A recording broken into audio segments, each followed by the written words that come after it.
What if these paintings, you just pop them off and suddenly get dimension and the same type of camera work that you see in the original films? That would be a very inspired animated series. Hey YouTubers, it's Charlie, and Disney is getting ready to premiere a new trailer for the Star Wars Rebels cartoon. Remember, that's the cartoon that's following up from the Clone Wars. So I wanted to do a video explaining everything we know so far, what the characters are, who the actors are, and what they're going to be doing on the show. So if you remember last year, Disney announced that they were buying Lucasfilm for more money than you or I will ever see in our entire lives. I think it was like $4 billion, which actually seems like a bargain compared to how much money that Star Wars has made over the years. But they announced as a result they were getting rid of the Clone Wars after 5 seasons to make way for a new post-Disney cartoon, and that was Star Wars Rebels.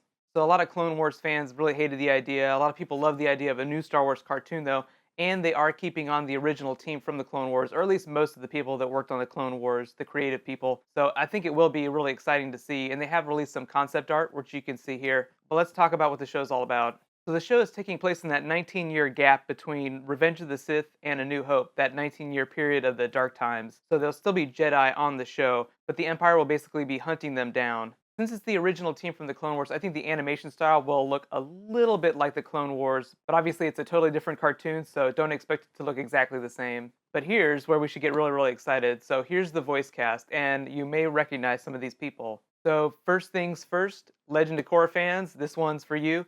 Stephen J. Bloom, the voice of Amon, will be playing one of the characters, one of the main characters. So this is going to be so amazing. Obviously, he's a voice actor that's done hundreds and hundreds of cartoons. A lot of people might remember him as the voice of Spike from Cowboy Bebop. So I'm really excited about that. So that just alone by itself gets me excited for the show. Then there's Freddie Prinze Jr., which everybody knows, obviously. David Oyelowo, who a lot of people might not recognize right away. He is going to be in Christopher Nolan's new Interstellar movie. That's going to be Christopher Nolan's new sci-fi movie. So he's actually a really great actor, but he does mostly in real life stuff. He doesn't do as much animation voiceover. Then there's Vanessa Marshall, which you may recognize as the voice of Black Widow from Avengers Earth Mightiest Heroes. And then the other actor is Tim Gray, who you might not recognize, but he's done some other small Nickelodeon stuff. But seriously, Amon is going to be doing Star Wars. How awesome is that? High fives for everyone. High fives all around. I'll just leave my hand here. You can high five it. So like I said, the show's going to be during the dark times, so there won't be a lot of Jedi on the show. They'll still be hunting them down. So what I think is going to end up happening is that the show will mostly follow non-Jedi characters, characters from the Empire that are hunting Jedi down on a ship called the Ghost. I'll talk about that in just a second. But when Jedi do show up, I think it'll just be in cameos and they'll be played by guest actors. So I don't think any of these main cast members that I just talked about will be Jedi.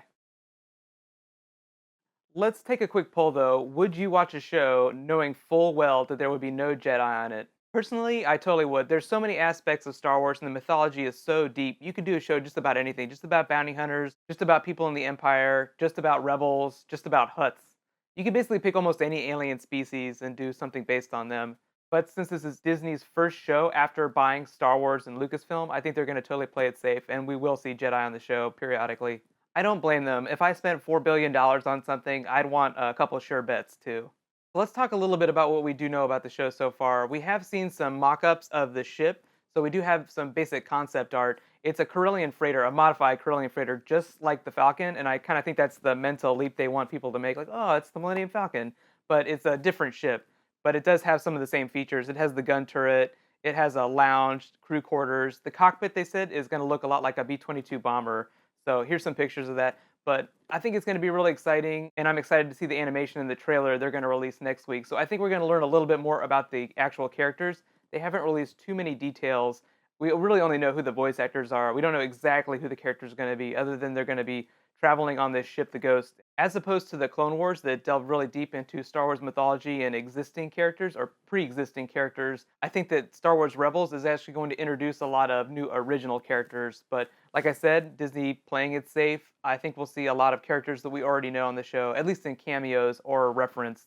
Since the show isn't going to premiere until fall next year, like around this time, it's going to be a while before we see a full episode or even part of an episode. They might bring a few things, but they do tend to save their best stuff for their own convention, D23.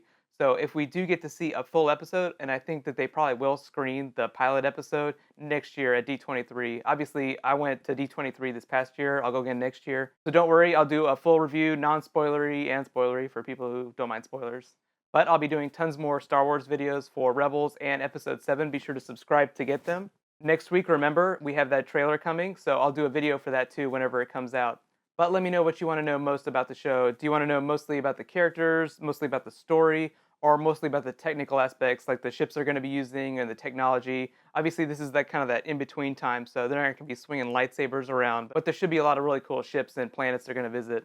As always, be sure to like and share this video using the tools below. It totally helps me out. I totally give extra high fives for anyone that shares my videos. Thank you so much. In the meantime, while we wait for that trailer, you can click here to watch all my other Star Wars related videos. I'll be sure and update the annotation as soon as the trailer drops, so that'll point to that when it comes. And you can click here to watch all my other Legend of Korra videos. Remember, I'm on Star Wars. High fives for everyone. Thank you so much.